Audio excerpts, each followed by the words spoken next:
तमाम डिस्कोर्स ने ये तो तहैया कर लिया है कि किस तरह आवाम को परेशान करना है। जैसे आप कुछ अरसे से तकरीबन पिछले साल से कभी कोई नोटिफ़िकेशन, कभी कोई नोटिफ़िकेशन।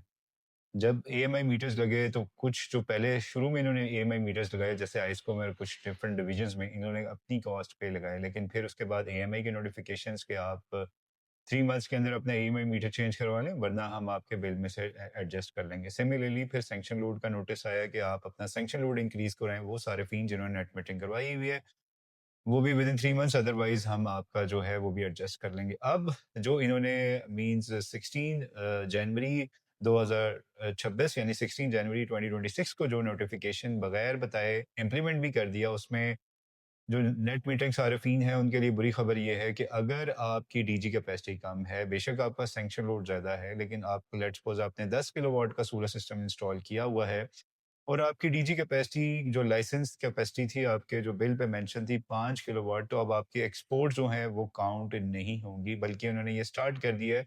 ऑलमोस्ट हमारे इस टाइम 40% जो सार्फिन हैं, हमारे कस्टमर्स हैं, उन्होंने हमें बिल शेयर किए हैं जिसमें एक्सपोर्ट्स ज़ीरो हैं। अब उनको ये समझ नहीं आ रही तो वो क्यों ज़ीरो हुई हैं, उसकी एक्चुअली लॉजिक ये है कि डीजी कैपेसिटी उनकी कम थी, लेकिन सैंक्शन लोड बावजूद ज़्यादा था और उस वजह से उनके बिल्स जो हैं, वो एक्सपोर्ट ज़ीरो काउंट करने की वजह से वो काउंट नहीं हो रही। तो हमारी रिक्वेस्ट ये है कि मीन्स वैसे तो इनको एटलीस्ट कुछ पीरियड ऑफ टाइम देना चाहिए था कस्टमर्स को कि ताकि वो उस पीरियड ऑफ टाइम 1 या 2 महीने या 3 महीने जैसे इन्होंने बाकी कहा कि जितने भी नोटिफ़िकेशंस दिए थे कि इतने टाइम में आप अपनी डीजी कैपेसिटी इंक्रीज़ करवा लें या सैंक्शन लोड इंक्रीज़ करवा लें, ताकि हम ये वाली जो शर्त इन्होंने कर दी है कि आपके जो एक्सपोर्ट है वो ज़ीरो का, उसकी वजह से of course everybody will be suffering, specially जो नेट मीटरिंग के सार्फिन है वो सफ़र करेंगे।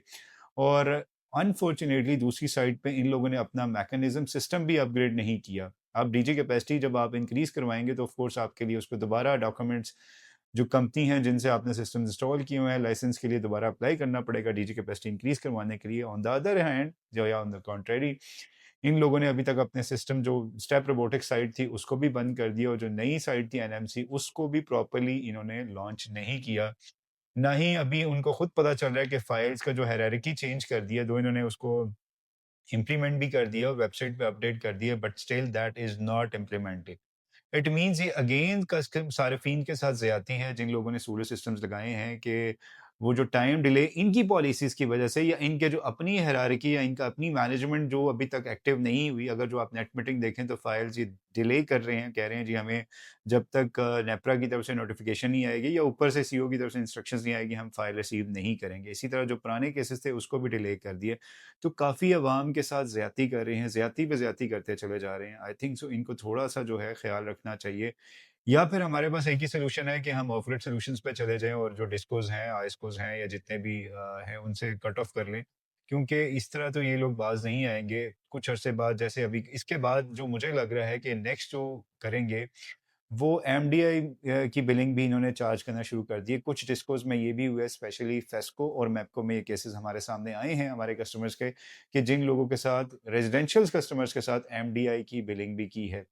तो राइट नाउ जितने भी डिस्कोज हैं वो यही प्लानिंग करें कि किस तरह आवाम को जो है तंग किया जाए। एक और मींस अनफॉर्चुनेटली ये सीन हुआ है और इसका एक ही सोल्यूशन है कि अब वो ये कह रहे हैं कि जी अपनी डीजी कैपेसिटी इंक्रीज करवा लें, लेकिन अनफॉर्चुनेटली अभी तक इनकी मैनेजमेंट उस तरह एक्टिव नहीं, उनको खुद नहीं पता, कंफ्यूज है कि डीजी कैपेसिटी के लिए जब आप इनके पास जाएंगे तो लाइसेंस के लिए अप्लाई करेंगे, जब आप दोबारा अप्लाई करेंगे जो इनकी वेबसाइट है वो प्रॉपरली काम नहीं कर रही। तो ये वो चैलेंजेस हैं, ये वो अपडेट है आज तक की जो नेट मीटरिंग से रिलेटेड इश्यूज हैं और जो रिसेंटली इन्होंने 16 जनवरी 2026 को जिसमें लेटर में दिया। इसके साथ से इन्होंने इस बिल में एक और बात भी कही, यानी कि ये तो कहा ही कि नोटिफिकेशन जारी किया कि जिन लोगों की डीजी कैपेसिटी कम है और सिस्टम की कैपेसिटी ज़्यादा है उनके एक्सपोर्ट्स आपने काउंट नहीं करने। इसके साथ साथ जो मीन्स रेट था, जो एक्सपोर्ट रेट था वो भी ₹1 तकरीबन कम कर दिया गया है और वो भी 1 जनवरी से इम्प्लीमेंट हो गया। तो ये अपडेट्स थी। अगर आपको कोई भी क्वेश्चन है रिगार्डिंग सोलर सिस्टम से तो आप कमेंट सेक्शन में पूछ सकते हैं। स्टे ट्यून्ड, जज़ाकल्लाह खैर।